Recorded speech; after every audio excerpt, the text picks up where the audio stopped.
Welcome, in front of me is a Samsung Galaxy Z Fold 3, and today I will show you how to enable the power saving mode.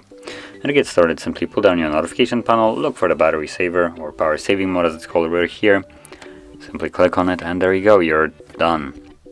As you can see, it does lower your brightness a tiny bit, and it will do a couple things in the background, for instance like disabling mobile data and Wi-Fi when the device isn't being used. So you won't be receiving any kind of notifications that will require that, but the moment you wake it up, it will go back to normal, reconnect, and you'll sync up everything that you didn't have.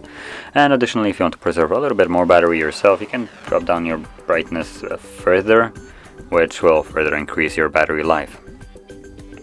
And that being said, once you're done with it, you can simply tap on the toggle once more to turn it off. There we go. So, if you found this video helpful, don't forget to hit like, subscribe, and thanks for watching.